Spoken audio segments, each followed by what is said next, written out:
Jimmy Akin's Mysterious World is brought to you by the Star Quest Production Network and is made possible by our many generous patrons.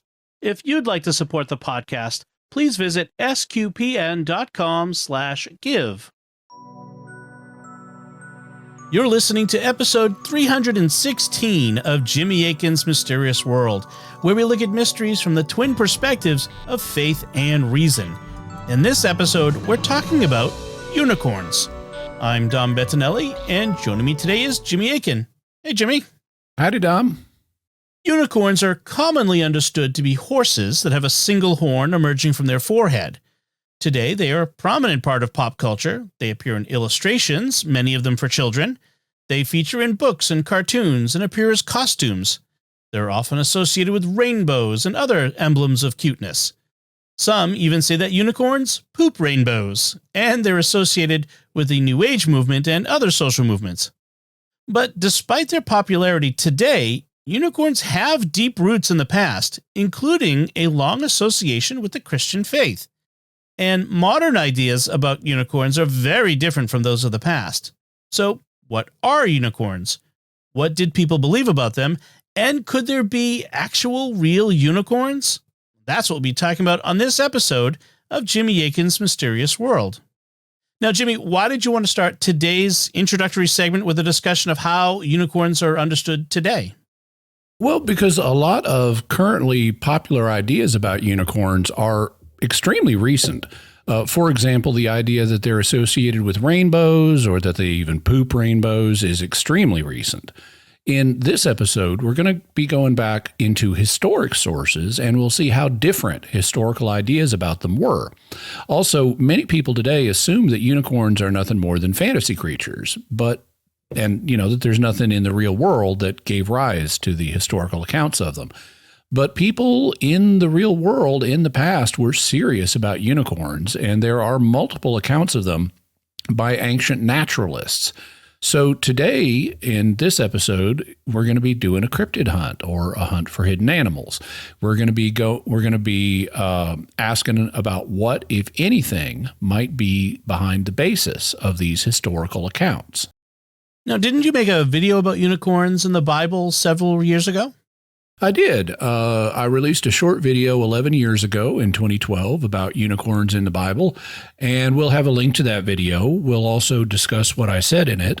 But since then, I've done a lot more research, and there is a lot more to say about unicorns than I knew then. I mean, wow, a lot more. The story is much deeper and more fascinating than I knew. So there will be a ton of new material compared to what was in that 10-minute video. In fact, there's so much to say about unicorns that this is going to be a two-parter. Today, we'll cover the background on unicorns, and then next week, we'll talk about them from the faith and reason perspectives and see what we can figure out about them. And you won't want to miss that because the conclusions I'm going to come to are not simple, predictable ones. We're going to have quite a few mysteries about unicorns to solve, and they will not all have the same answer, and certainly not, it's just a myth. There are historical bases for unicorns. So where do you want to begin today? As far back in history as possible, and then we'll walk forward towards the present in the background segment of today's mystery. How far back can we go? When did humans start talking about unicorns?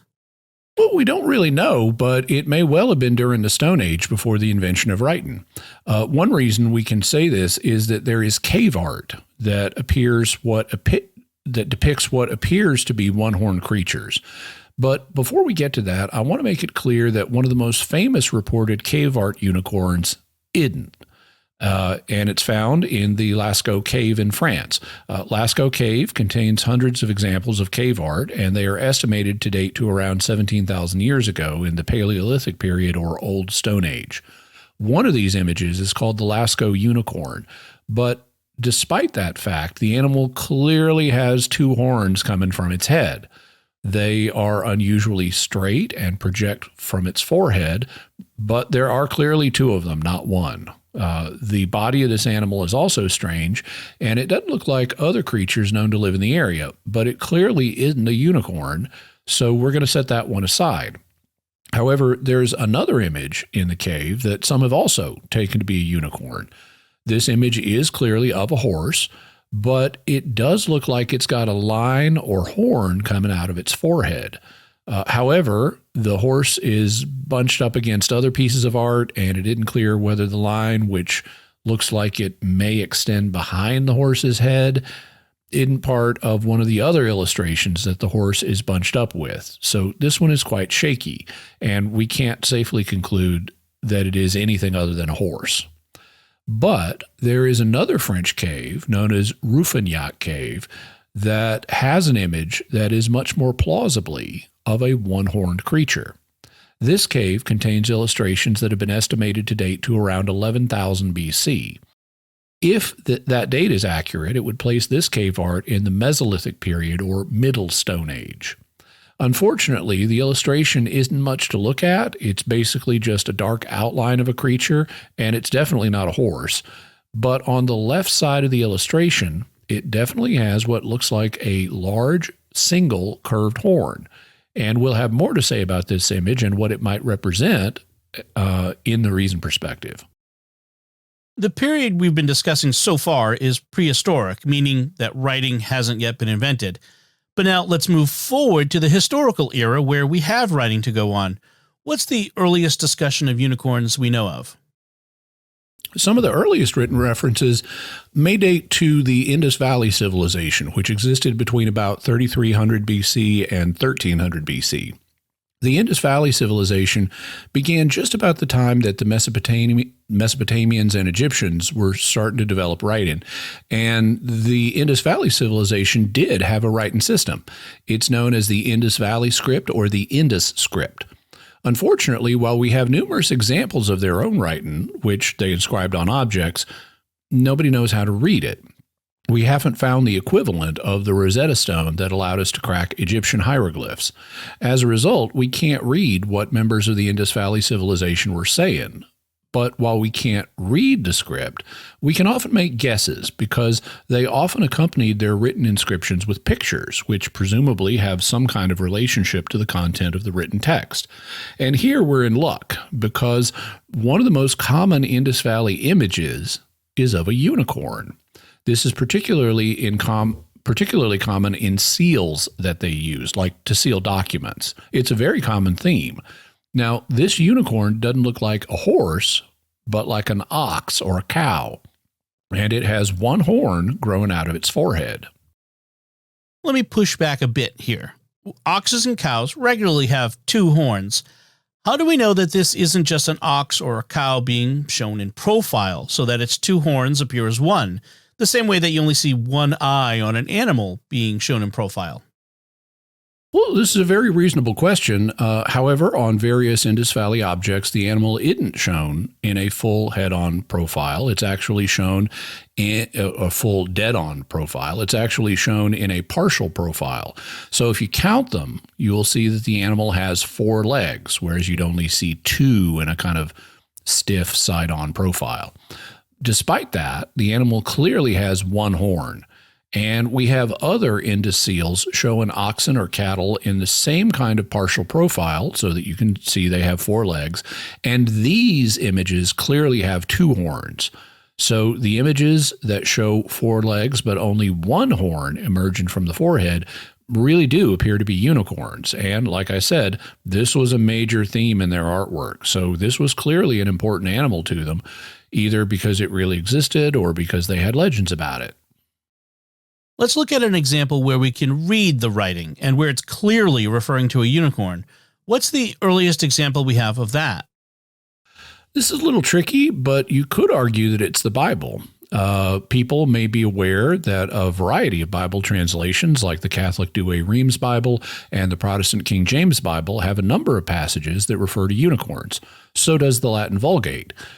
Each of those translations was made after the time of Christ, but the translation unicorn does appear before the time of Christ. So here are the relevant passages from the Greek Septuagint that refer to unicorns translated into English.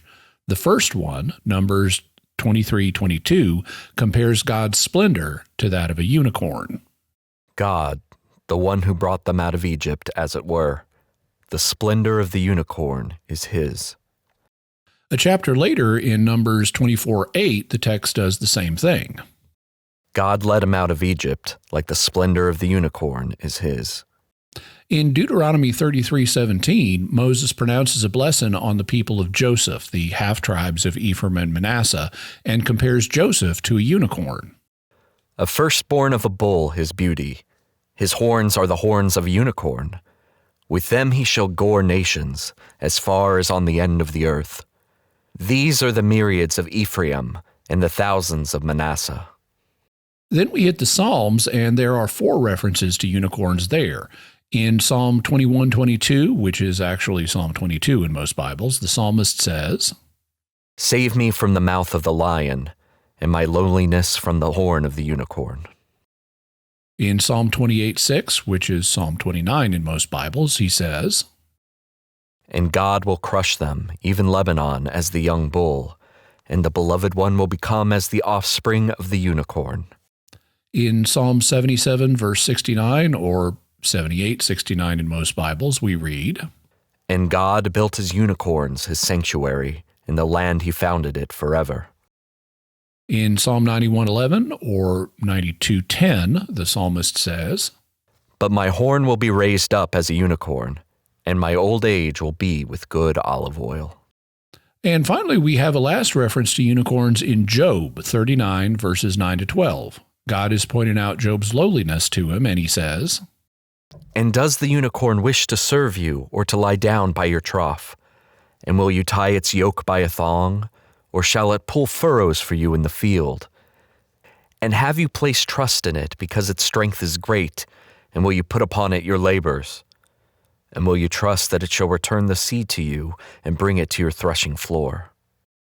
From these references, we can put together some basic facts about how the Septuagint conceptualizes the unicorn. It's a remarkable beast that's famed for its splendor, as we heard twice in the book of Numbers. Unicorns have prominent and powerful horns, as depicted in Deuteronomy and Psalm 22. Unicorns are apparently strong, for God built his sanctuary like one in Psalm 78. And in Psalm 92, the psalmist says that his strength or horn will be like that of a unicorn. Finally, in Job, we learn that unicorns are not domesticated. They will not serve man. They will not lie down by farmyard troughs. They will not be tied up. They will not pull plows. They will not bring seed to the threshing floor, but they are very strong. Now, in these passages, we are not told what conventional animal the unicorn most closely resembles, but we do have bulls mentioned in Deuteronomy and Psalm 29.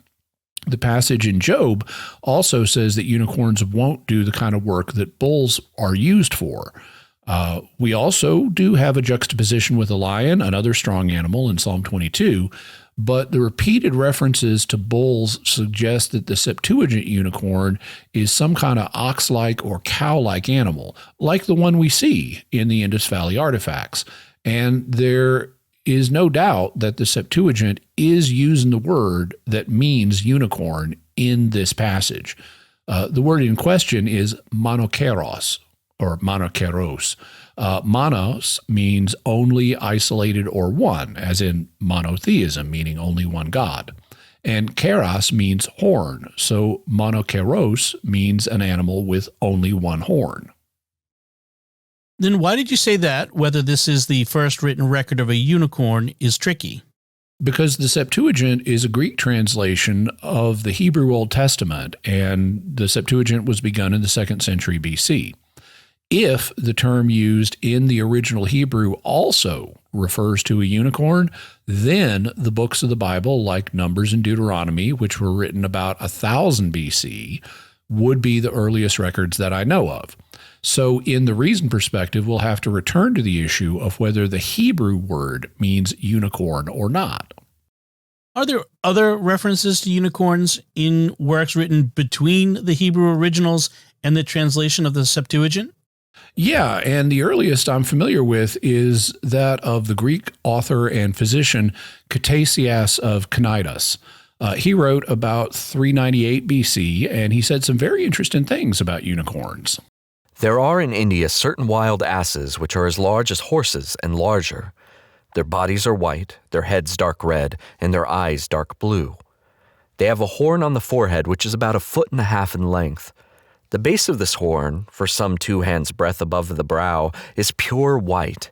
The upper part is sharp and of vivid crimson, and the remainder or middle portion is black. Those who drink out of these horns, made into drinking vessels, are not subject, they say, to convulsions or to holy disease, that is, epilepsy.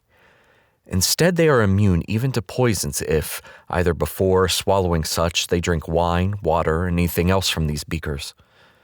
Other asses, both the tame and the wild, and in fact all animals with solid hoofs, are without ankle bones and have no gall in the liver.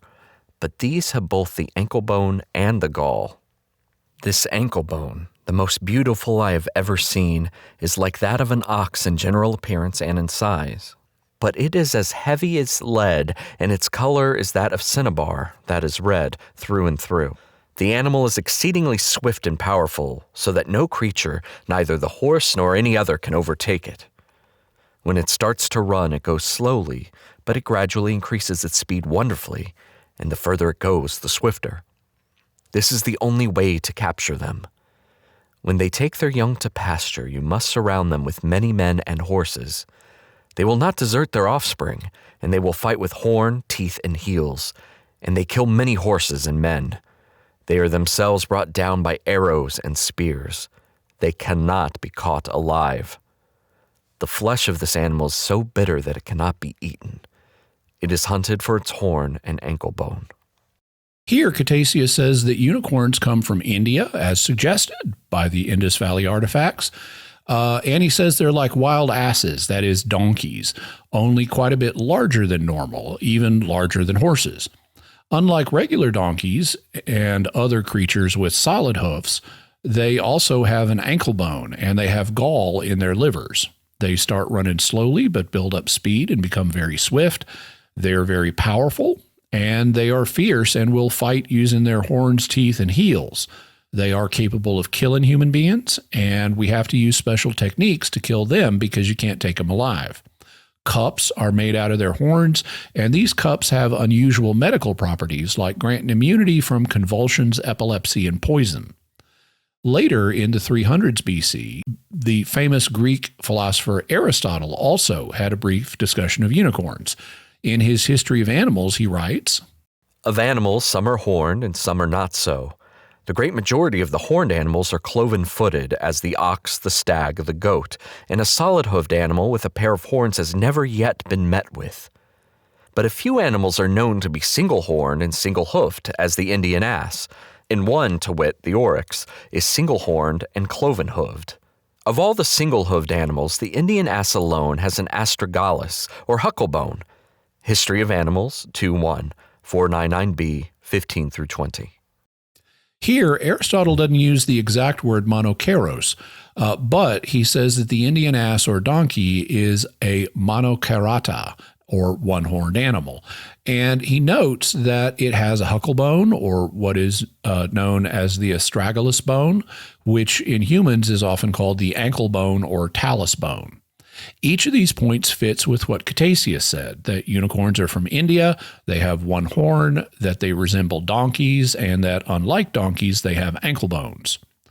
Another ancient discussion of the unicorn is found in the ancient Roman author and natural philosopher Pliny the Elder. He wrote a 37-volume work, which is basically an encyclopedia, called Natural History. The first 10 volumes were published just before his death, and his nephew, Pliny the Younger, published the rest after his death. Pliny the Elder was a really curious guy, and his death is interesting because it may have been an example of curiosity killing the cat. Listeners will have heard of Mount Vesuvius in Italy and how in AD 79, Volcano Day arrived and it blew its top, destroying and burying the towns of Pompeii and Herculaneum, where we have discovered some evidence of early Christian communities, as we'll discuss in a future episode. In any event, Pliny the Elder saw the eruption of Vesuvius and went there. Later, his nephew, Pliny the Younger, wrote to the Emperor Tacitus and said, Your request that I would send you an account of my uncle's end deserves my acknowledgments. He was at the time with the fleet under his command at Misenum, On the 24th of August, about 1 in the afternoon, my mother desired him to observe a cloud of very unusual size and appearance. He had sunned himself, then taken a cold bath, and after a leisurely luncheon was engaged in study. He immediately called for his shoes and went up an eminence from which he might best view this very uncommon appearance. It was not at that distance discernible from what mountain this cloud issued, but it found afterwards to be Vesuvius. I cannot give you a more exact description of its figure than by resembling it to that of a pine tree, for it shot up a great height in the form of a trunk which extended itself at the top into several branches. Pliny the Younger is here describing what we today would call a mushroom cloud. Mushroom clouds can be caused by any large explosion, not just nuclear bombs, and volcanoes can cause them. In fact, in the video version of the podcast, we'll have a photograph of a volcanic mushroom cloud. Pliny the Younger speculates on why the mushroom cloud took the shape it did, but we understand the physics of them better today, so I'll just tell you. Basically, the hot gases and material of the explosion rises in the atmosphere until it reaches a point of equilibrium, and it then starts expanding outward like a cloud. That generates the cap or top of the mushroom shape. At the same time, expanding hot, light material in the cloud creates a zone of lighter density, and that sucks up a shaft of air, including dirt and debris from below. That forms the shaft or stalk of the mushroom. Now, back to our story about Pliny the Elder. My uncle, true savant that he was, deemed the phenomenon important and worth a nearer view. He ordered a light vessel to be got ready and gave me the liberty, if I thought proper, to attend him. I replied that I would rather study. As he was coming out of the house, he received a note from Rectina, the wife of Bassus, who was at the utmost alarm at the imminent danger. His villa stood just below us, and there was no way to escape but by sea. She earnestly entreated him to save her from such deadly peril. He changed his first design, and what he began with a philosophical turn of mind, he pursued with a heroical turn of mind. He ordered large galleys to be launched and went himself on board one with the intention of assisting not only Rectina, but many others, for the villas stand extremely thick upon that beautiful coast. Hastening to the place from whence others were flying, he steered his direct course to the point of danger, and with such freedom of fear as to be able to make and dictate his observations upon the successive motions and figures of that terrific object. So Pliny the Elder rushed towards the danger and dictated his observations about the volcanic spectacle he was seeing unfolding before him, presumably to preserve them for posterity in what was the ancient equivalent of modern science. So quite a curious guy. And now cinders, which grew thicker and hotter the nearer he approached, fell into the ships. Then pumice stones too, with stones blackened, scorched, and cracked by fire. Then the sea abated suddenly from under them, while the shore was blocked up by landslides from the mountains.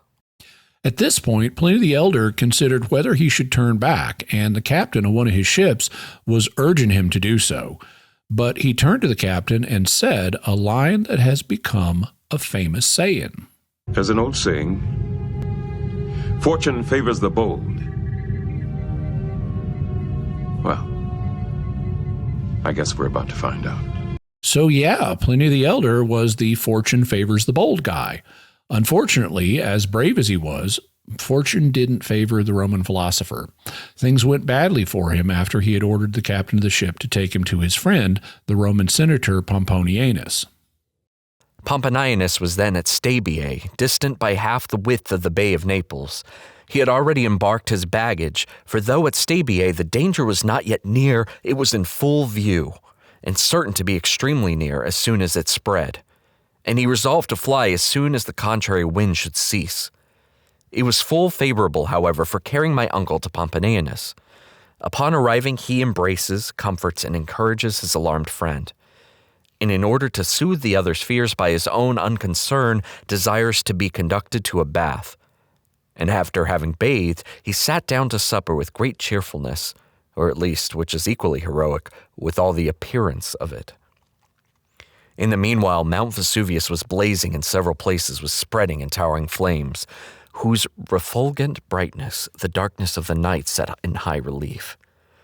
But my uncle, in order to soothe apprehensions, kept saying that some fires had been left alight by the terrified country people, and what they saw were only deserted villas on fire in the abandoned district.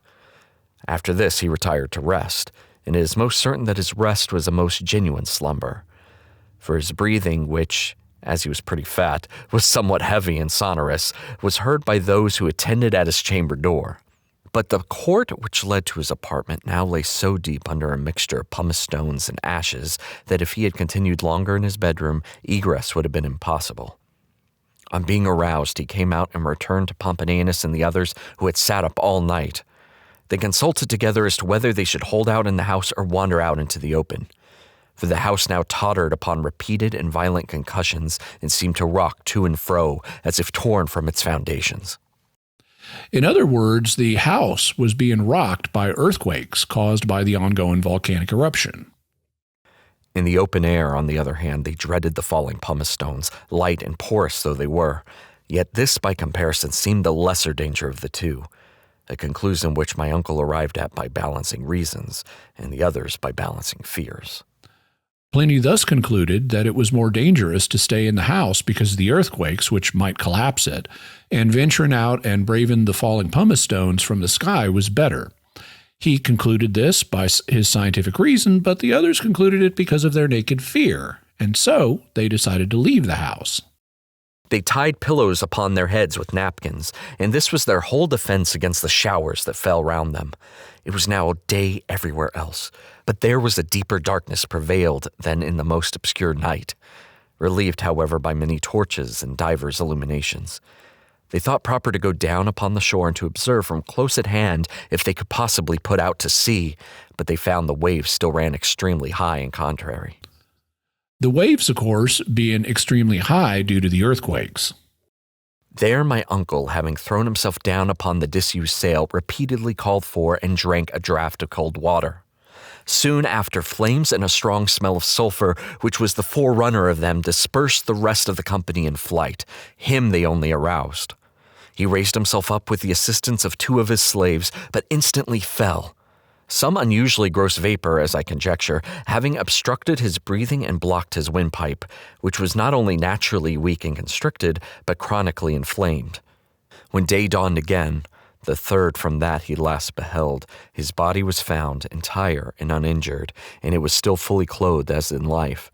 Its posture was that of a sleeping rather than a dead man. Letters 6:16. So Pliny the Younger speculates that his uncle was killed by a poison vapor or gas released by the eruption of Mount Vesuvius, but he really doesn't know that. It's just speculation. All that they know is that he died during the course of these events. Some authors have speculated that he may have died of a stroke or a heart attack or by breathing poison vapors like his nephew thought. But for our purposes, the reason he was there is more significant. His nephew, Pliny the Younger, mentions that his uncle approached Vesuvius because of his scientific curiosity, but he also mentions a desire to save other people, like Rectina, the wife of Bassus, and his friend Pomponianus. But the Roman historian Suetonius attributes Pliny's death only to his scientific curiosity, writing, He was commanding the fleet at Misenum, and settled out in a Liburnium galley during the eruption of Vesuvius to investigate the causes of the phenomenon from nearer at hand. He was unable to return because of the headwinds. He was suffocated by the shower of dust and ashes, although some think he was killed by a slave, whom he begged to hasten his end when he was overcome by the intense heat. Lives of illustrious men. So maybe Pliny the Elder died because curiosity killed the cat. Now, here is what Pliny the Elder says about the unicorn in his natural history. The Orsayan Indians hunt down a very fierce animal called the monerkeros, which has the head of the stag, the feet of the elephant, and the tail of the boar, while the rest of the body is like that of a horse. It makes a deep lowing sound and has a single black horn which projects from the middle of its forehead 2 cubits in length. This animal, it is said, cannot be taken alive. Natural History 831. This description is worth reviewing because Pliny does not compare the unicorn to a single beast like a horse or a bull or a donkey.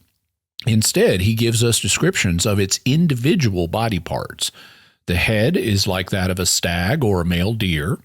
The feet are like those of an elephant. The tail is like that of a boar, and the body is like that of a horse. It also has a single horn in the middle of its forehead. And notice that Pliny also states that it is from India, as other sources have indicated, and that it's fierce and allegedly cannot be captured alive. Because of how famous he was as a naturalist and author, Pliny's description became quite influential, and many later writers seem to use elements of it in their own discussion of unicorns. We're now turning from the classical age to the Christian age. What's the earliest Christian discussion of unicorns that you're aware of? The earliest substantial one that I'm aware of is found in a book called the Physiologus. It was originally written in Greek in Alexandria, Egypt, sometime between the 2nd and the 4th centuries, so between the AD 100s and 300s, let's just say the 200s. It was extremely popular and was translated into many languages, and it's a book about the wonders of nature, which it gives allegorical theological interpretations to. This is something that Christians did all the time back in the day. We talked about it some in episode 284 on the Questing Beast, and in his book, The Natural History of Unicorns, British scholar Chris Lavers quotes another author, Roger French, discussing why they did this. French says, For the Christian, God was so important that everything in his creation signified him. Parts of creation became symbolic of God's actions. The natures of animals are allegories of God. Perhaps indeed, thought the Christians, they have put into the world for that very purpose, to represent aspects of God's creation and remind man of his Creator. If it was assumed, as some Christians did, that the lion was symbolic of the devil, then it gave added understanding to the biblical statement to this effect if one knew about the nature and actions of lions, which meant that looking at the natural world or reading about it was a religious affair, if not an actual Christian duty. So Christian authors were always on the lookout to see what they could deduce about God and the spiritual life from the animals and plants that they saw in the world. And the Physiologus offers an allegorical interpretation of the unicorn, as well as telling us about the animal. It says, Unicornus. The unicorn is of the following nature. He is a very small animal like a kid, exceedingly swift, with one horn in the middle of his forehead, and no hunter can catch him. But he can be trapped by the following stratagem. A virgin girl is led to where he lurks, and there she is sent off by herself into the wood. He soon leaps into her lap when he sees her and embraces her, and hence gets caught. So that's the data about the animal. Now, here comes the allegorization. And the lesson. Our Lord Jesus Christ is also a unicorn spiritually, about whom it is said, and he was beloved like the son of the unicorns. And in another psalm, he hath raised up a horn of salvation for us in the house of his son David. The fact that it is just one horn on its head means what he himself said, I and the Father are one. And according to the apostle, the head of Christ is the Lord. It says that he is very swift because neither principalities, nor powers, nor thrones, nor dominations could keep up with him. Nor could hell contain him. Nor could the most subtle devil prevail to catch or comprehend him. But by the sole will of the Father, he came down into the virgin womb for our salvation. It is described as a tiny animal on account of the loneliness of his, Jesus' incarnation. As he himself said, Learn from me, because I am mild and lowly of heart. It is like a kid or scapegoat, because the Savior himself was made in the likeness of sinful flesh, and from sin he condemned sin. The unicorn often fights with elephants and conquers them by wounding them in the belly. According to the Physiologus, the unicorn is a small animal, like a kid, meaning a young goat. And it has one horn in the middle of its forehead, and it's very fast, so it can't be caught by a hunter. But there is a way you can lure it into a trap, and variations on this stratagem are repeatedly described in numerous Christian works. Basically, you take a young woman, a virgin, and you have her wait outdoors. And when the unicorn sees her, it will lose its fierceness and lay down its head, and then suddenly the hunters can spring out and capture it. In some versions of the story, the virgin bears her chest, and in some she lets the unicorn suckle. But one way or another, it gets captured. In some versions, the hunters kill it, but in many versions, they then take the unicorn to the palace of the local king.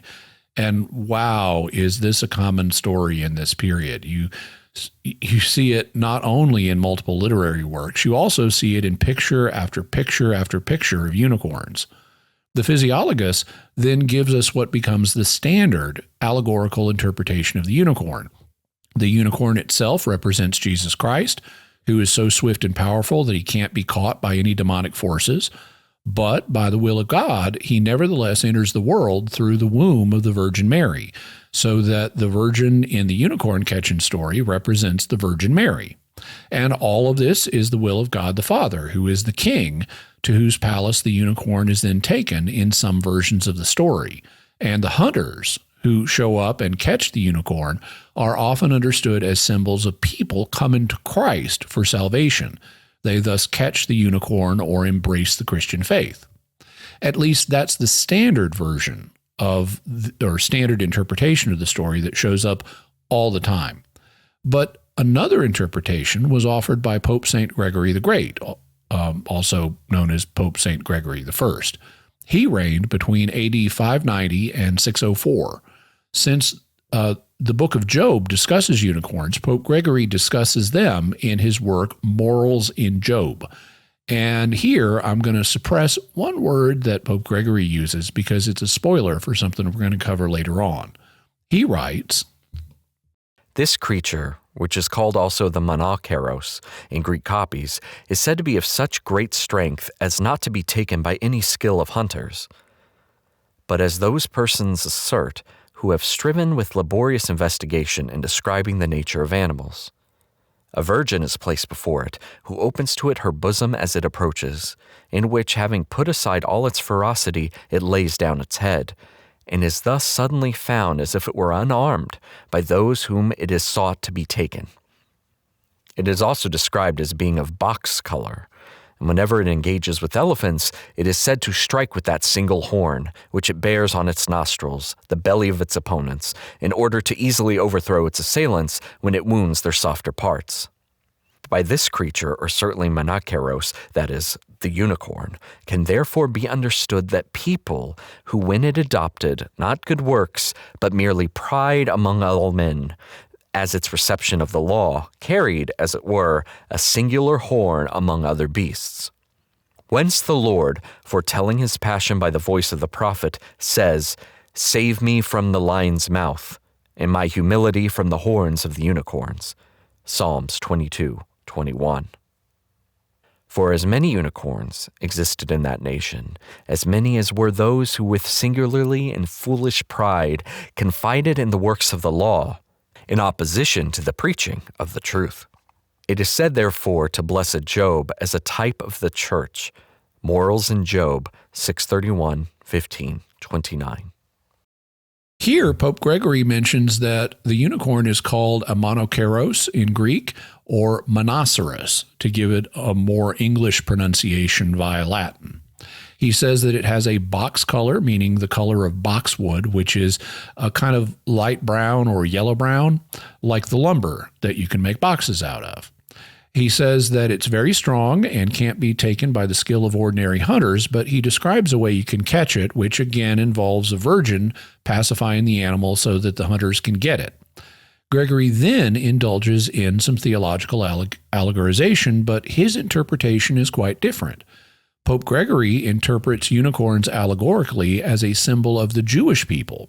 Unicorns have one prominent horn, making them distinct among other animals, and the Jewish people were unique in being God's chosen people, distinct from other peoples. So Gregory says they were proud like unicorns, and they would end up crucifying the Messiah, which Gregory sees reflected in the text of Psalm 22, where the psalmist Christologically prays, "Save me from the horns of the unicorns." despite the fact that this was Gregory's interpretation and he was Pope, in fact, one of the few to be called the Great. This was far from the most common interpretation of unicorns in Christian circles, which saw the unicorn as a symbol of Jesus and the Virgin as a symbol of Mary. And before we continue with our discussion, I want to take a moment here to thank our patrons who make this show possible, including Father Thomas L., Ben H., Gareth H., Gary J., and Christopher P. Their generous donations at sqpn.com/give make it possible for us to continue Jimmy Akin's Mysterious World and all the shows at StarQuest, and you can join them by visiting sqpn.com/give.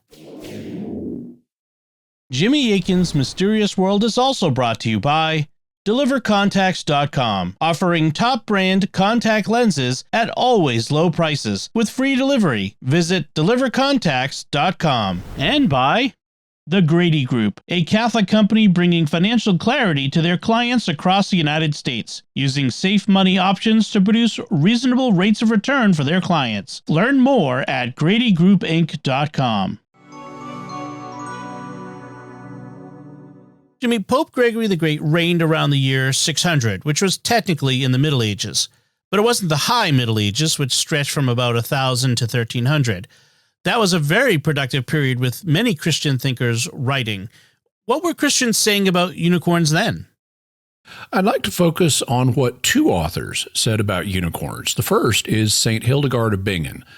She lived between about 1098 and 1179, and wow, is she impressive. She was a saint, a theologian, a mystic, and a doctor of the church. She also wrote on a ton of interesting things, and we'll definitely be discussing her more in future episodes. One of her books is a work called Physica, which is a book about science and medicine, and in it she has a section on unicorns. She writes, "The unicorn, Unicornus, is more hot than cold. Its strength is greater than its heat. It eats clean plants. In moving, it has a leap, and it flees humans and other animals, except those that are of its kind, and so it cannot be captured. It especially fears a man, and shuns him. Just as the serpent in the first fall shunned the man and got to know the woman, so this animal avoids a man, but follows a woman. There was a certain philosopher who scrutinized the natures of animals, and he marveled greatly that capturing this animal by any skill was impossible. One day he went hunting, as he usually did, and was accompanied by men, women, and girls. The girls walked separately from the others and played among the flowers. Seeing the girls, a unicorn shortened its leaps and gradually drew near. It sat on its hind legs, diligently gazing at them from afar. The philosopher, seeing this, thought hard about it. He understood that a unicorn could be captured by girls. He approached it from the back and caught it by means of the girls. A unicorn, seeing a girl from afar, wonders that she has no beard, but does have the shape of a person.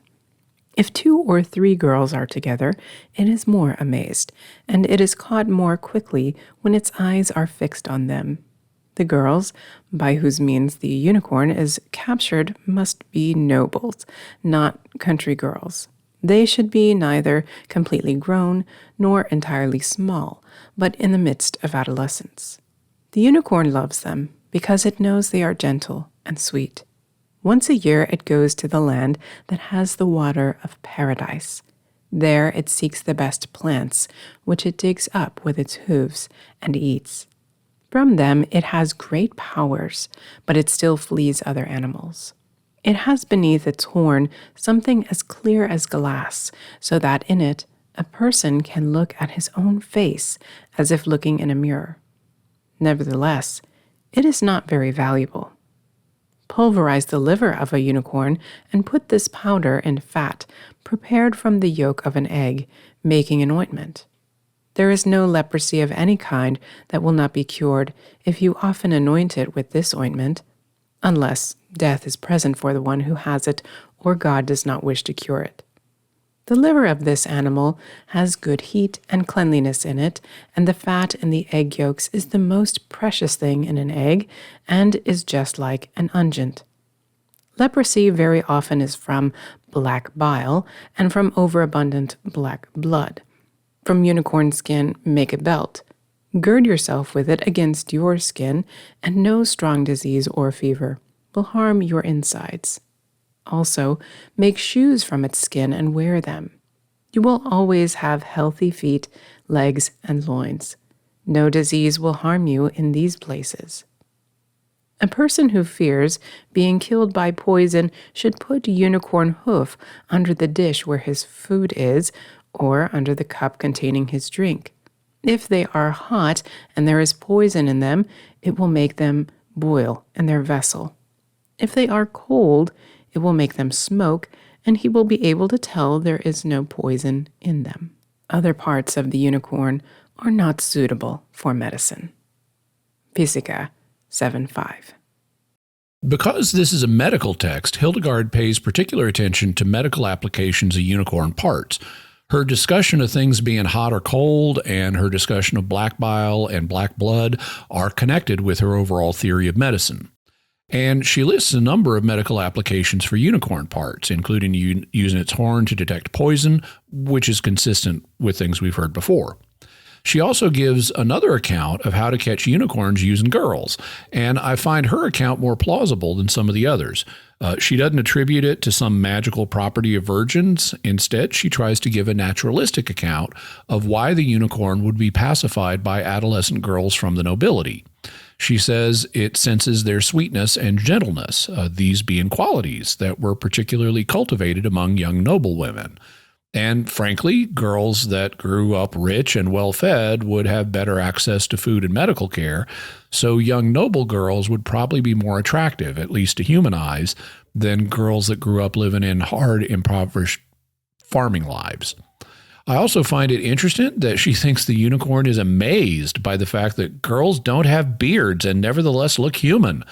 You can just imagine what the unicorn is thinking. I mean, what? They look human, but they don't have beards? What is going on here? I find this a rather humorous explanation, but it's the one that Hildegard proposed. So, who is the second writer of the period you wanted to cover? It's St. Albert the Great, or Albertus Magnus. He lived between about 1200 and 1280. He was the teacher of St. Thomas Aquinas, but he's also a genius saint, theologian, and doctor of the church in his own right. And he also wrote on all kinds of interesting subjects. One of his works is a huge book called On Animals, which is basically an encyclopedia all about animals. In it, he discusses unicorns in a few places, and basically he's describing 3 different types of unicorns. Here's the first. Monoceros. They gave the name monoceros, unicorn, to an animal that is composed from many animals. It has a terrifying bellow, the body of a horse, the feet of an elephant, a pig's tail, the head of a deer, and in the middle of its forehead it bears a horn, which is beautiful for its wondrous splendor. The horn is 4 feet long and is so sharp that it easily pierces everything it strikes with one blow. The animal is almost never able to be tamed and hardly ever comes into the power of men while still alive, for seeing itself beaten, it kills itself in a rage. On Animals, 2271, 119. Here, Albert's description of the unicorn is clearly related to Pliny the Elder's. He names the same animals that Pliny does in describing the body parts of a unicorn. And Albert gives an interesting reason why you can't take the animal alive. Basically, if it gets caught, it goes into such a rage that it injures itself and dies. The second passage is this one. Onager indicus, that is, the Indian wild ass. The Indian onager, Indian wild ass, is different from the one just mentioned, that is, the African one. It has great size and strength and bears a huge horn in the middle of its forehead. As if by way of displaying its courage, this animal sometimes breaks rocks off cliffs for no other reason than as demonstration of its strength. It has very sharp, solid hooves. On Animals, 2284, 126. Here, Albert gives a description of a donkey-like beast that has one horn and is native to India, in keeping with some of the other descriptions that we've heard. Finally, we come to Albert's third type of unicorn. Unicornus. The unicorn is an animal that has but moderate size for its strength. It has a boxwood-like color, and the hoof part of its foot, ungula pedis, is split into two parts. It lives in mountains or in deserts and has a very long horn on its forehead, which it sharpens on rocks, and with which it pierces even the elephant. Neither does it fear the hunter. Pompey the Great exhibited this animal in the games at Rome. They say, however, that this animal respects virgin girls so much that when it sees them it grows tame and is sometimes captured and bound in a trance near them. It is also captured when it is a young animal and is tamed in this way. On Animals 22-106, 144. So this is the type of unicorn that Albert has heard can be pacified by virgins, and he says it lives in mountains or deserts. We've now looked at the views of multiple historical authors about what unicorns were. What more should we cover about them?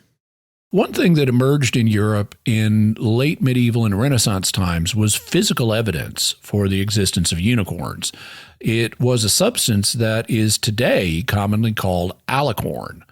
This term was popularized in the 20th century by the author Odell Shepard. And basically, an alicorn is a unicorn horn. He popularized this term so that you don't have to keep saying unicorn horn over and over again. But basically, at the period in history we've now reached, alicorns or unicorn horns were showing up all over Europe and in the Middle East. In The Natural History of Unicorns, Chris Lavers writes, The term is based on the Old Italian word alicorno, which seems to have been born of three parents, Arabic, al, for the, French Romance, li, for the, and Latin, cornus, for the horn. The double definite article was no doubt accidental, but the emphasis is fitting, the horn. In late medieval and Renaissance times, alicorn was among the most sought-after commodities in Europe. Many alicorns circulated during this period, often passing as prestige gifts from one royal house to another. Some of these noble horns were donated to churches, and on occasion the church stooped to outright purchase. By such means did most of Europe's alicorns end up in the hands of royalty or the clergy, where most examples remain. Prices quoted for alicorns vary greatly, and one wonders how seriously to take many of them. In 1609, Thomas Dekker reckoned the value of a single horn at half a city, presumably an estimate intended to express wonder rather than any useful information. In 1553, an alicorn owned by the King of France is valued at £20,000, a figure that may be accurate or an illustration of the centuries-old competition between European royal families to be seen as the most magnificent. Half a century later, the Great Horn of Windsor, one of several alicorns owned by the British royal family, was valued at £100,000. When the alicorn bubble was fully expanded, a complete horn was worth 20 times its weight in gold. Even diced or powdered, alicorns were 10 times its weight in gold. So when we get to the faith and reason sections, we're going to need to explain what these alicorns were, as they were some kind of physical evidence for unicorns, not just stories or literary accounts. Here's one description of what one alicorn looked like. The alicorn in question was owned by King Charles I of England, and it's recounted in a book from 1607 called History of Four-Footed Beasts by Reverend Edward Topsell. He writes, I never saw anything in any creature more worth of praise than its horn. The substance is made by nature, not art, wherein all the marks are found which the true horn requireth. It is of so great a length that the tallest man can scarcely touch the top thereof, for it doth fully equal 7 feet. It weigheth 13 pounds.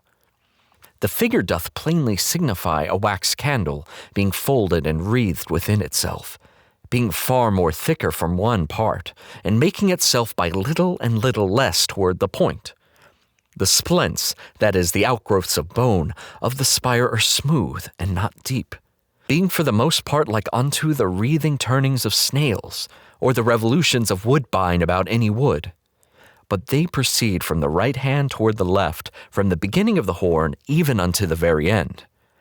By the weight it is easy to conjecture that this beast which can bear so great a burden in its head, in the quantity of his body can be little less than a great ox.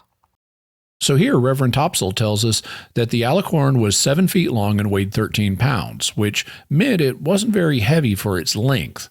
And since it was made of bone, it must have been very narrow. The Reverend says that it looked like a wax candle, and he says it was thicker in one part, the base of the horn, than it was in another location, the point of the horn. Despite the fact that it only weighed 13 pounds, that would be a lot to carry around on your head, and he estimates the size of the animal it came from must have been at least the size of an ox, not something small like a goat, like the physiologist said. He also gives a very interesting detail about how the horn was constructed. He said it had smooth but not deep outgrowths of bone that he says were twisted, like the turnins of a snail shell, only extending a long way up to a 7-foot point. The appearance in Europe of these alicorns in late medieval times then had an impact on art. Prior to that point, you could see different kinds of horns, some of which were curved, some of which were black or a mix of colors. But after the appearance of the alicorns, everybody started painting pictures of unicorns with straight, white, twisted horns. Chris Lavers writes, Agreement was reached about the archetypal nature of Alicorn at an early stage, at least among the devout. White or ivory-colored spirally twisted horns of the type described by Topsell began to appear on the foreheads of unicorns in Christian art around the year 1200. Within a century or so, alicorns of this kind had become the iconographic standard. From the 13th century onwards, they were invariably described as unicorn horns in royal and ecclesiastical records. A few alicorns are known from inventories from the 12th to the 14th centuries, and many more from the 15th and 16th. So it seems likely that Christian artists remodeled the unicorn in response to an influx of new or previously rare biological artifacts. So this seems to be what cemented the idea of unicorns having long, straight, white, twisty horns. We've now covered the Renaissance era, which was between the 1400s and 1500s, and we've even gotten into the early modern period from the 1500s to the 1800s. It was during this period, in the 1600s, that the scientific revolution occurred. How did unicorns fare after the development of modern science? Well, not particularly well. Under the influence of the rationalism of the Enlightenment, many intellectuals came to regard unicorns as simply mythical creatures because nobody in modern Europe had ever seen one. But then a scientific argument emerged against their existence. One of the key figures in the scientific revolution was the French scientist and baron Georges Cuvier. He lived between 1769 and 1832, and he's one of the key figures in the development of modern biology, along with Darwin and a few others. He's like one of the key guys. His major work is known as The Animal Kingdom, and he's also known as the founding father of paleontology because he was an expert in fossils and compared them to modern animals. And he was one of the first to propose the age of the dinosaurs, that dinosaurs ruled the earth in prehistoric times, though he understood dinosaurs to be reptiles, and we now know many of them were warm-blooded. Interestingly, Cuvier opposed evolution, and he engaged in a famous debate on the subject, arguing against evolution and in favor of the idea of cyclical creations of new life forms following major extinction events, such as massive floods. He comes into the unicorn story because of an argument that he came up with. The argument concerned why unicorns shouldn't exist. Lavers writes, The ensuing Enlightenment, a catch-all term for the culture of rationalism that came to dominate scholastic thinking in the 18th century, was bad news for the unicorn. Speculations about a creature widely thought to be mythical had no place in an intellectual system rooted in reason. Worse, the French scientist Baron Georges Cuvier, the Newton of biology, reasoned that unicorns were anatomically all but impossible. In his vast experience of living in fossil animals, he had encountered neither a symmetrical horn nor one that attached to a suture between two bones, let alone to the frontal suture of the skull from where a unicorn's horn would have to grow. Cuvier was too smart and cautious to state that one-horned quadrupeds cannot exist. New categories of creatures might be discovered, animals are sometimes born with deformities, and he was a scientist. But the implication of his reasoning was clear.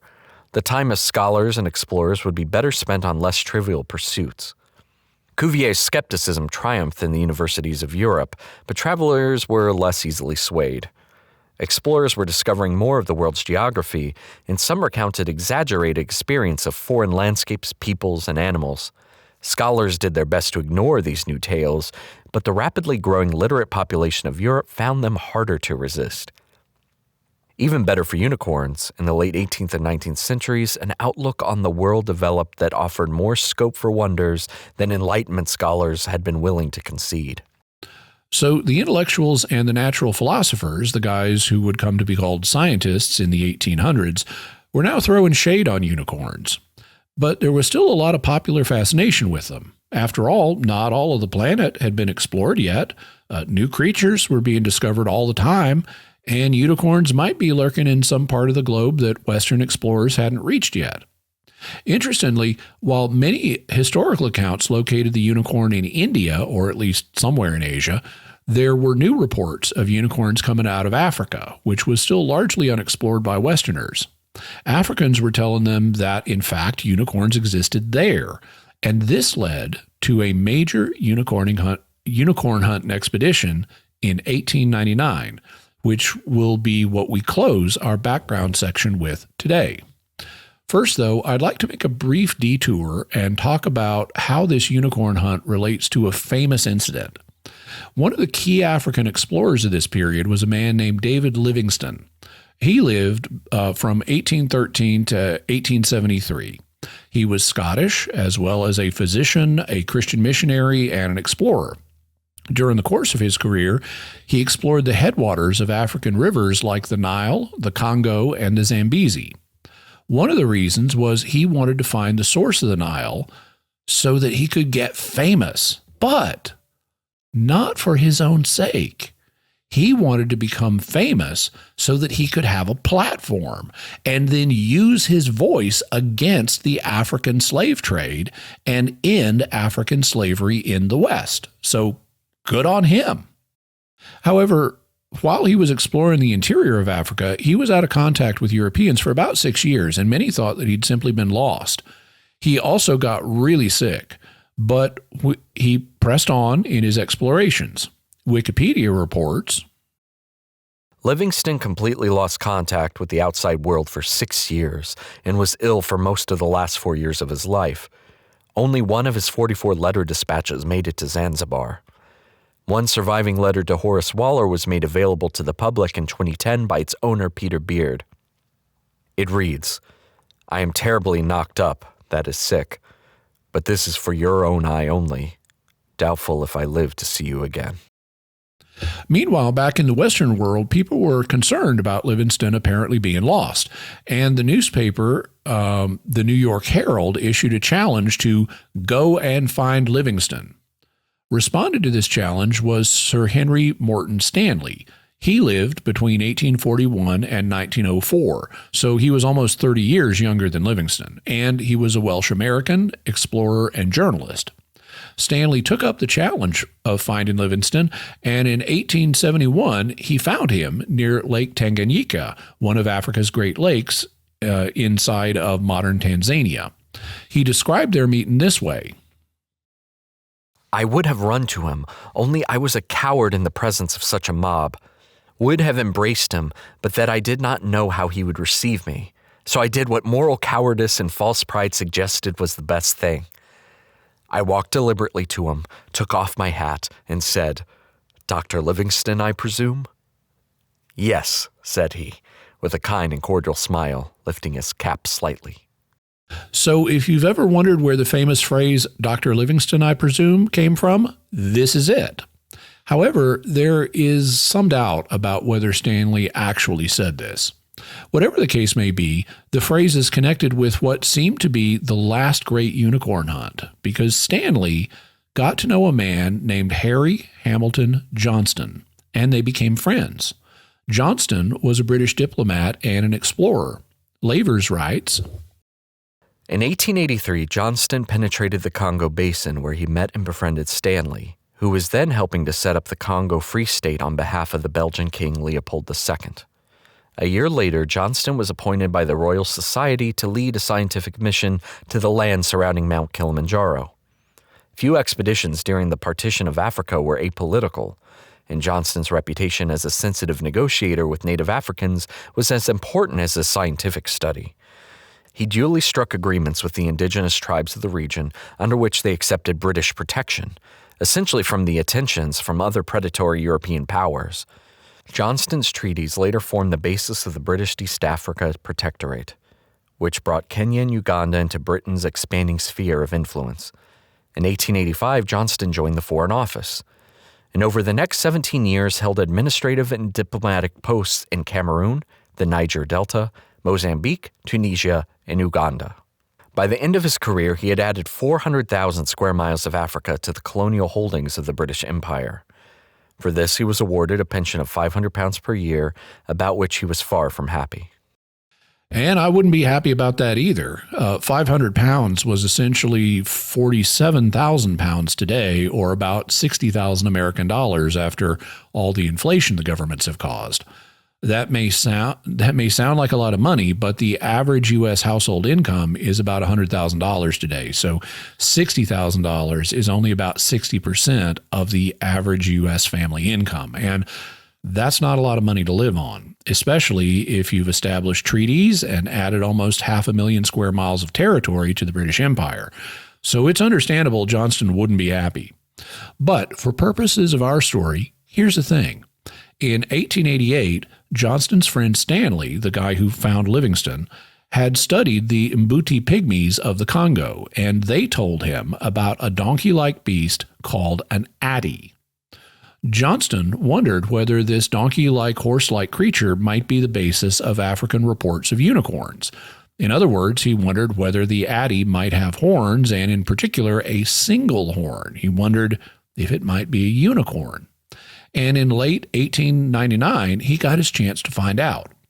At this time, there was a World's Fair known as the Paris Exhibition, scheduled to be held in France the next year in 1900. And a German showman had come down to the Congo Free State to try to get some pygmies to come up to France for the show. But he didn't wait to get official permission, and Johnston got word that he was heading up the Nile with 20 to 30 pygmies. We're not sure of the exact number.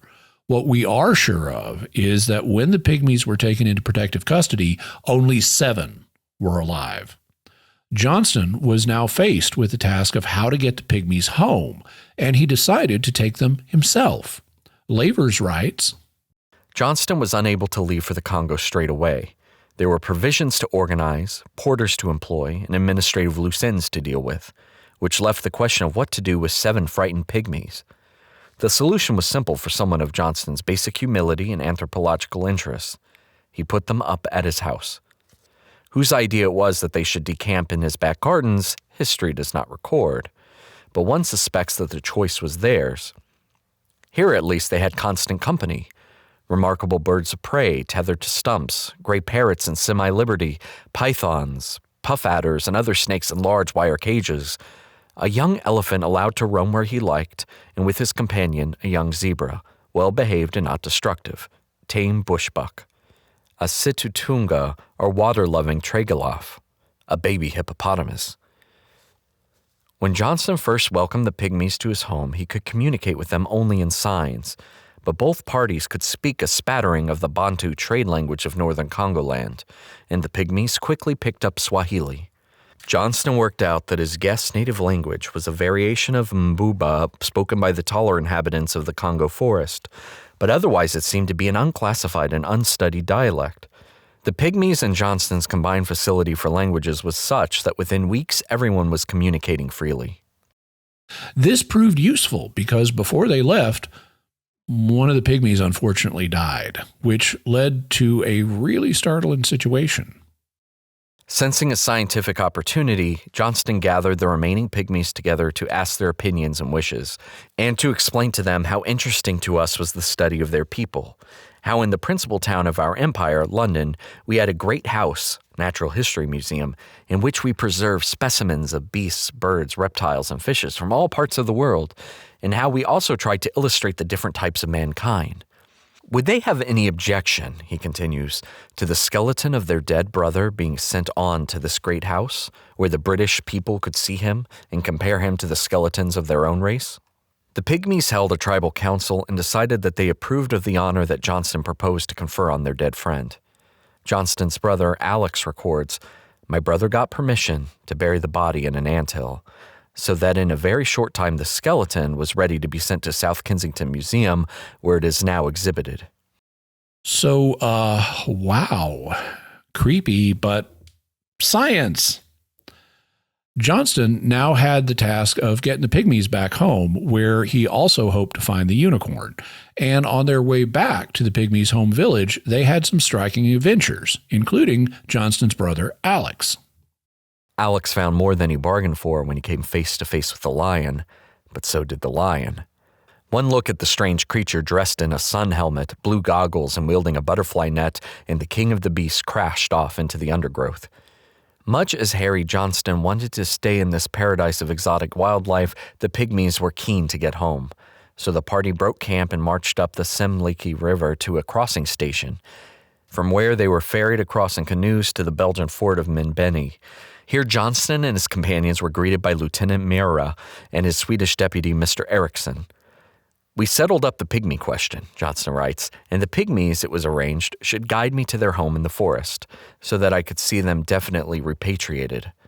A column of soldiers under the command of Fort Minbeni would have sufficed, but Johnston was determined to continue his fascinating quest for new languages and to see the marvelous botany of Stanley's great Congo forest. More than anything, he wanted to find Henry Stanley's forest horse. Moira and Eriksson had never seen the animal, but they had heard stories from their pygmy contacts in the forest. According to Harry, they described it as vaguely as being a species of zebra or possibly something more wonderful, a horse with 3 toes, a still surviving Hipparion. They advised me to enlist the pygmies as guides, and they told me that the direction of their house in the forest would bring me into the region where the animals lived. Zebras are members of the horse family, and like all living horses, they have only 1 toe on each foot in contact with the ground. Some ancestral horses walked on 3 toes, the best known in Johnston's time being Hipparion. If a relic population of Hipparion survived in the forests of the Congo, its discovery would be a sensation. Mera supplied Harry with some native soldiers for protection on the onward journey. Like the rest of the local workforce at Membina, they were from plains-dwelling tribes. The thought of striking into the forest, a place that all other circumstances they avoided, clearly made them nervous. But Harry would not be deterred. He reassured the spooked soldiers, gathered together his displaced pygmies and excited British natural historians, and set off toward the forest. Crossing the border from grassy plain to woodland, Johnston and his companions were enveloped in deep shade. Immense trees creaked in the semi-darkness. A tree hyrax screamed in alarm. In the distance, parrots squawked and monkeys howled.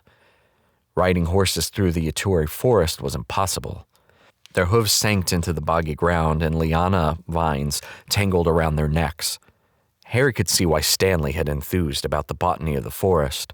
Strange ferns, fungi, and delicate orchids clung to trunks and branches. Palms sprouted wherever a little light reached the ground. Grassy glades sprang up where trees had fallen. Lush, slippery moss covered the enormous buttressed roots that snaked across the forest floor. Harry and Mr. Doggett were desperate to see the animals of the forest, but the soldiers were so scared that they chanted and sounded bugles to keep up their courage.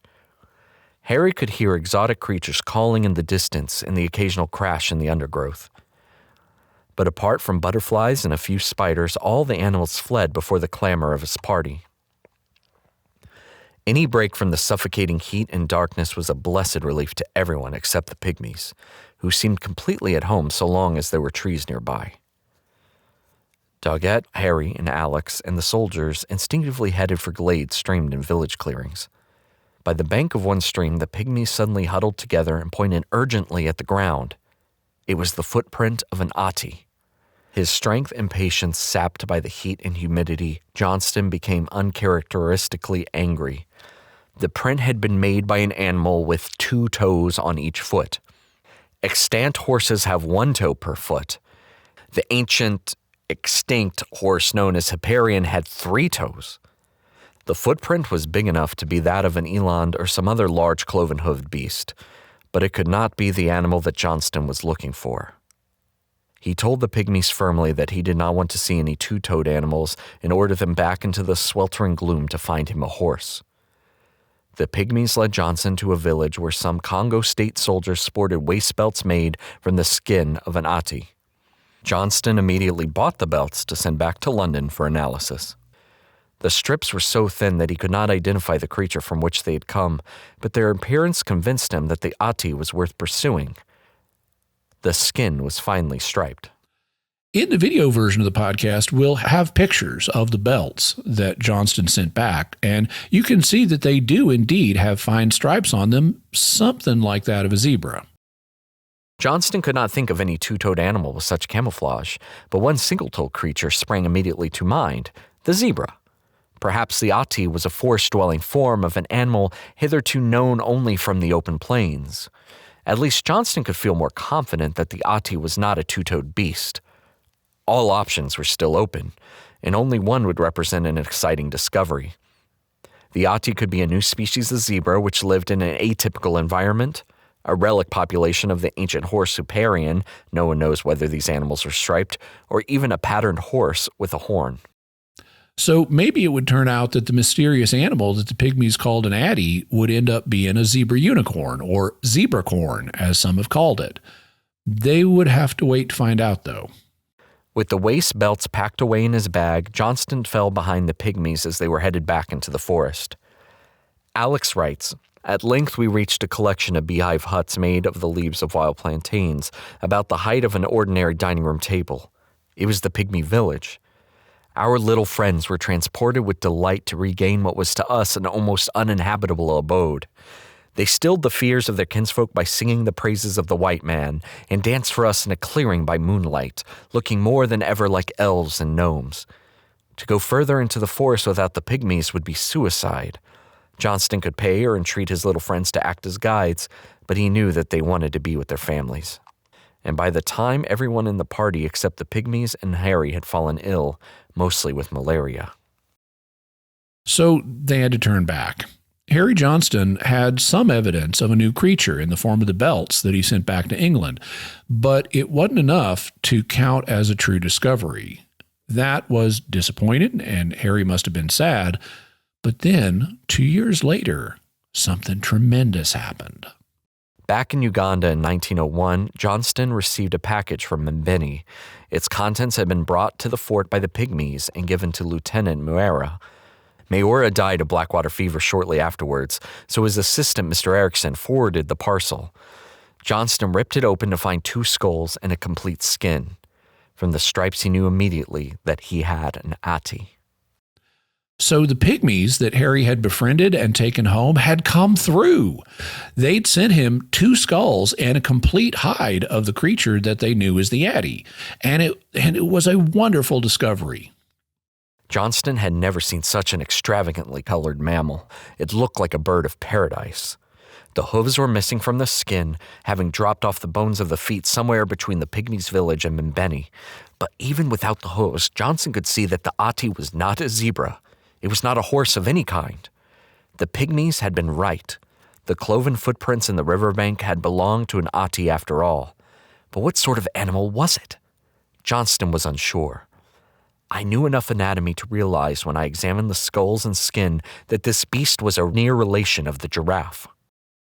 Now, it turned out that this new creature did not have a single horn, so it was not a unicorn, though the males of the species do have 2 horn-like structures on their heads. But the discovery of this new animal was still sensational. In addition to addy, the pygmies also had another name for it, which is oupi, if I'm pronouncing that correctly. But that was really hard for many non-pygmies to say, and other tribes had converted that gasping sound into a K sound, and they called the animal the okapi, which is what it's known as today. And because he was the European who discovered them, Johnston's name was immortalized as part of the scientific name for the okapi, which is Okapia johnstoni, or Johnston's okapi. Okapis do have zebra-like stripes on their butts and their legs, but the rest of their body is solidly colored, like a horse or a donkey. They are related to giraffes, and they're really weird. Hi, I'm Danielle Dufault, and you're watching Animal Logic. As you might have guessed from its appearance, the okapi is a member of the giraffe family, and they can only be found in the forests of the Democratic Republic of Congo. Okapi measure around 1.5 meters tall at the shoulder, and from head to tail measure around 2.5 meters long. Similar to their much taller cousins, the giraffes, okapi have little hair-covered horns called ossicones. You may have guessed, but okapi are herbivores. And they primarily eat fruit, grass, and fungi. They live in dense canopy forests and have all sorts of adaptations that help them thrive in their habitat. First off, their stripes. Their hindquarters are covered with white and black stripes. This is to break up the outline of their bodies and make them more difficult to spot in the tree line. Each okapi has a set of stripes that is as unique to them as our fingerprints are to us. Life in the dark of the forest can be pretty difficult. Fortunately, they have a large number of rod cells in their eyes, which give them much better low-light vision. Okapi have very long and fuzzy ears, which they can move independently of one another. Coupled with the fact that they have large auditory bullae and auditory lobes in their brains, which give them an enhanced hearing ability, they are excellent at detecting predators stalking them along the dampened forest floor. Okapi also have a fantastic sense of smell, which they use to find other okapi and to detect predators. Their scent glands are located on their feet, and when they want to chemically communicate with other okapi, they will leave behind a sticky substance wherever they walk, marking their territory. Another advantage they have is their infrasonic call. Okapi mothers can produce a 15 kilohertz call to communicate with their calves. A low-frequency call in the forest is especially useful when you don't want to be heard by predators. But possibly their most amazing feature is their prehensile tongue. They have long black tongues measuring around 30 centimeters long, which they use to grab leaves off branches to eat and to groom themselves, often washing their eyes and ears. Living in such inaccessible habitats, studying okapis has proven difficult. Okapi are highly elusive, stealthy, and their population numbers are difficult to calculate. The current estimate for their population in the wild ranges from 10,000 to 50,000. Okapi are endangered, and their numbers have declined by almost 50% in the last 25 years. Their biggest threats are deforestation and poaching, both for their skin and meat, with their meat being considered the most valuable bushmeat in the Congo. Okapi are generally solitary animals and only really meet up to breed, which can happen any time of the year. They gestate for a mind-numbing 15 months before giving birth to a single calf, weighing around 30 kilos. The discovery of the okapi is now considered by many to be the outstanding zoological discovery of the 20th century, and okapi turned out to be incredibly valuable among the local tribes. Lavers writes, So prized was its skin among the Bantu that only the chieftain and his family were allowed to sit on it. One limb of okapi hide could buy a wife, and wearing the skin was believed to endow its owner with the cunning of an okapi in evading capture. But still, the okapi was no unicorn, and things were looking really bad for unicorns generally. Multiple explorers had been through different parts of the globe, and nobody had found them. Laver summarizes, In the aftermath of Harry Johnston's Congo quest, all hopes of finding a unicorn evaporated. The world of the early 20th century was too well known. Everest Hook, Major Ladder, Nikolai Przerovsky, and Sven Hayden had scoured the wilds of Central Asia and found only stories. The grassy plains around Lake Chad in Africa had been explored, and Ducaret's herds of grazing unicorns had mysteriously vanished. And in spite of Johnston's hopes, Stanley's forest ass turned out to be a short-necked giraffe. Baron Cuvier had said it all in the early 19th century. The sutures between the skull bones of an animal do not give rise to horns. Unicorns cannot exist. By the second quarter of the 20th century, this fact of biology was universally accepted, just in time for everyone to be proved wrong. And that's right. Everybody was wrong. Unicorns can exist, and they do. And that's what we'll talk about next episode. Very good. So, Jimmy, what further resources can we leave with the viewers and listeners until next time? We'll have a link to Chris Laver's book, The Natural History of Unicorns, also both volumes of St. Albert the Great's book on animals, Hildegard of Bingen's book, Physica, my original video on unicorns, information about David Livingstone, Henry Stanley, Harry Johnson, and also the Animal Logic video on okapis. And now it's time to hear from you. What are your theories about unicorns and what may be behind all the historical accounts? You can let us know by visiting sqpn.com or the Jimmy Akin's Mysterious World Facebook page, sending us an email to feedback@mysterious.fm, sending a tweet to @MYS_world, visiting the StarQuest Discord community at sqpn.com/Discord, or calling our Mysterious Feedback line at 619-738-4515. That's 619-738-4515. And I want to say a special thanks to Rob Mady and Melanie Bettinelli for their voiceover work, as well as to Oasis Studio 7 for the video and animation work they did on this episode. You can check out their work by going to my YouTube channel, youtube.com/Jimmy Akin. And while you're there, be sure to like and comment on the videos, because that tells YouTube you were engaged by them, and so it should show them to other people too. That way you can help the channel grow. Also, I am trying to grow the channel, so please subscribe and also hit the bell notification so that you get notified whenever I have a new video. Usually I have multiple videos coming out per week now, so I'd really appreciate it, and thank you.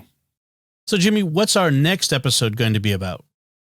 Next week, we're going to be looking at the mysteries that we set up this week, including what could be behind the cave painting of the unicorns, what could be behind the ancient carvings of bull-like unicorns, what could be behind the reports of goat-like unicorns, what could be behind the Bible's mention of unicorns, what could be behind the reports of Roman authors like Pliny the Elder, what could be behind the story of virgins taming unicorns, and what could be behind the alicorns or unicorn horns that appeared in Europe.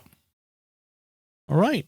Folks, be sure to check out the Mysterious World bookstore at mysteriousworldstore.com for links to all the books and videos that Jimmy mentions in the show. Be sure to get your very own Mysterious World t-shirt like I'm wearing in the video, or a mug or more in our merchandise shop at sqpn.com/merch. You can find links to Jimmy's resources from our discussion on our show notes at mysterious.fm/316. And remember, to help us continue to produce the podcast, please visit sqpn.com/give. Jimmy Akin's Mysterious World is also brought to you by Great Lakes Customs Law, helping importers and individuals with seizures, penalties, and compliance with U.S. customs matters throughout the United States. Visit GreatLakesCustomsLaw.com. And by Rosary Army, featuring award-winning Catholic podcasts, rosary resources, videos, and the School of Mary online community, prayer, and learning platform. Learn how to make them, pray them, and give them away while growing in your faith at rosaryarmy.com and schoolofmary.com. Until next time, Jimmy Akin, thank you for exploring with us our mysterious world. Thanks, Dom. And once again, I'm Dom Bettinelli. Thank you for listening to Jimmy Akin's Mysterious World on StarQuest.